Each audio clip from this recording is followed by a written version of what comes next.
않았지만 전문가들은 대원군이 경복궁을 중건할 당시 경복궁의 화재를 막고 호국을 위해 용을 넣었을 것으로 추정하고 있다.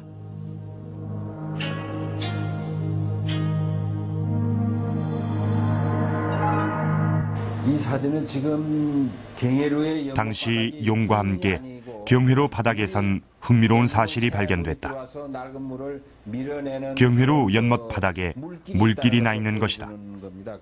물은 북쪽에서 남쪽으로 흐르는데 그것은 물이 들어오는 쪽이 물이 나가는 쪽보다 지대가 높다는 것을 알려준다. 안쪽으로 지금 물이 흘러가는 것을 보여주는 겁니다. 이게 이렇게 조용히 물을 넣었던 수입 시설이 지금 저기 보이고 있습니다.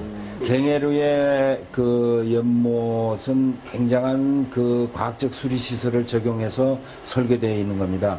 그것은 뭐냐면은 들어오는 쪽에 물의 쪽이 높고 못바닥이 높고 흘러나가서 경해루를 중심으로 해서 물이 돌아서 양쪽으로 다 갈라져 가지고 빙빙 돌아서 나가면서 점점 나가는 쪽은 못바닥이 깊어져서 그래서 물길이 생기게끔 되어 있습니다. 물길이 생기게끔 돼 가지고 낡은 물을 새물이 들어와서 밀어내서 흘러나가게끔 함으로 해서 경해루의 물이 썩지 않게끔 과학적으로 처리되어 있는 수리시설을 가지고 있습니다. 경회루의 연못은 북쪽에서 물이 들어와 남쪽으로 빠지는 배수치기를 갖추고 있다. 경회루 북쪽엔 조그마한 연못이 하나 있다. 연못 한가운데 서 있는 육각형의 정자가 향원정이다.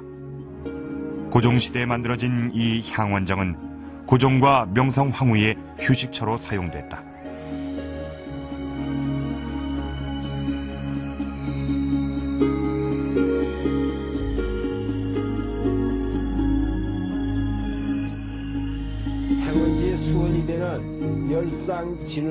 향원정의 연못은 자연적으로 솟는 샘물이 그 원천이다.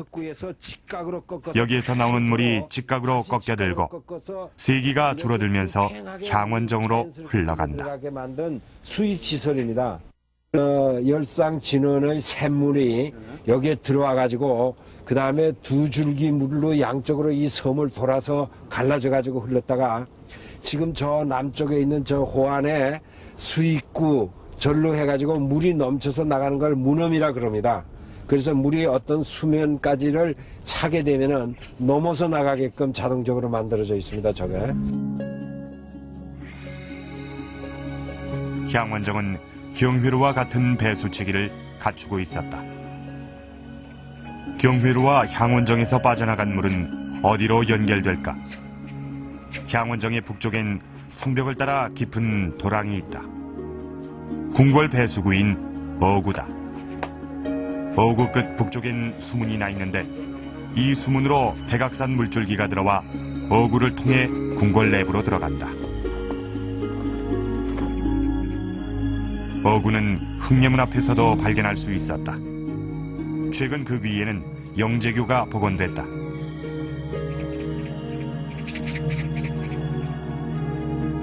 배수로가 궁궐 외곽이 아닌 궁궐의 중앙을 지나고 있는 셈이다.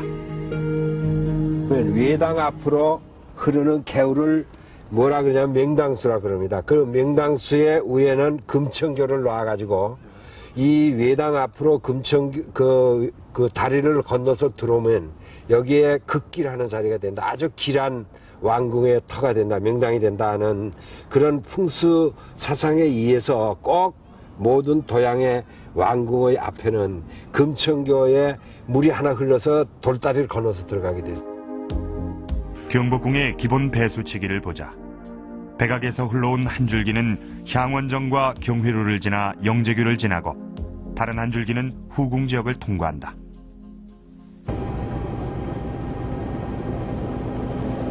경복궁의 배수로는 그뿐만이 아니었다. 왕비의 침전인 교태전 발굴조사 과정에서 놀라운 흔적이 발견됐다. 건물의 지하 약 1m를 파내려가자 지하 배수인 암거가 발견됐다. 요즘의 하수도 시설과 같은 것이었다. 주로 이제 이 배수로들은 이제 이 건물지에서 그 암거식으로 배수가 돼 가지고 이 금천교 밑으로 해서 모든 그 물들이 합수가 돼서 이 동십자각과 강화문 사이 수문 쪽으로 물이 흘러서 아마 청계천 쪽으로 물이 빠져나가는 것으로 생각이 됩니다. 결국 경복궁의 배수체계는 백악에서 흘러들어온 두 줄기의 물이 어구를 통해 흘러가고 이것은 다시 건물 지하에 설치된 배수로와 연결된다. 이 물줄기가 모여 광화문을 빠져나가서 궁궐 동서쪽을 흐르는 개울물과 함께 청계천으로 흘러 들어갔던 것이다. 땅 위에서는 물론 이 땅 속에서도 배수구가 발견됐다는 것은 이 궁궐을 세울 때 미리 아주 완벽한 배수 체계를 갖추고 있었다는 것을 의미합니다. 이것은 이 경복궁이 아주 잘 계획된 하나의 소도시였다는 것을 보여주고 있습니다. 이 그림은 이 근정전에서 국가 행사가 열렸을 때의 모습을 그린 것입니다. 근정전 안 어좌에는 이 임금이 앉아있고 또 그 측근에 보검을 든 관리와 도청관이 서 있습니다. 또 왕의 동쪽에는 왕세자, 또 종 2품 이상의 종친들이 앉아있고 서쪽에는 종 2품 이상 문무 양반 관료 승지들이 있습니다. 또 건물 바로 밖에는 이 창을 든 군사들이 서 있습니다. 뜰에는 이 문무 관리들이 앉아 있는데 동쪽에는 문반이, 서쪽에는 무반이 있습니다. 그리고 그 둘레에는 창검을 지닌 호위 군사가 2중 3중으로 둘러서 있습니다. 그야말로 물샐 틈 없는 경비 체계를 이루고 있었던 것입니다. 최고 권력자인 왕이 계신 곳, 그래서 아무나 들어갈 수 없는 곳이 경복궁이었습니다. 그런데 흔히 이 경복궁 하면 이 성벽이 둘러쳐져 있는 이 영역만을 생각하게 됩니다. 하지만 고종시대에는 이 뒤쪽, 그러니까 지금의 저 청와대가 있는 지역까지도 경복궁이었다고 합니다. 과연 이곳엔 무엇이 있었을까요? 현재 경복궁 북동쪽엔 국립민속박물관이 자리 잡고 있지만 조선시대 이곳은 후원지역이었다. 후원엔 녹산이 있었다고 하는데 녹산의 한자가 사슴녹자다. 그 이유는 조선왕조실록에서 찾을 수 있었다. 조선왕조실록엔 후원에서 노루와 사슴을 길렀다고 기록돼 있다. 그곳이 바로 녹산인 것이다. 경복궁의 북문 신무문. 문의 천장엔 북문임을 알려주는 거북이 그려져 있다. 지금은 굳게 닫혀 있지만 고종시대 이 신무문은 왕의 출입문으로 사용됐다. 신무문 밖 백악산 자락에 또 하나의 후원이 있었던 것이다. 신무문 밖 후원의 존재는 북궐 후원 도형에서도 확인할 수 있었다.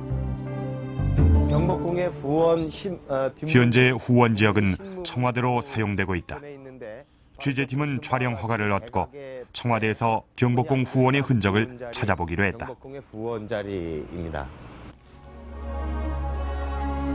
청와대 영내에서 가장 먼저 눈에 띈 것은 수백 년 묵은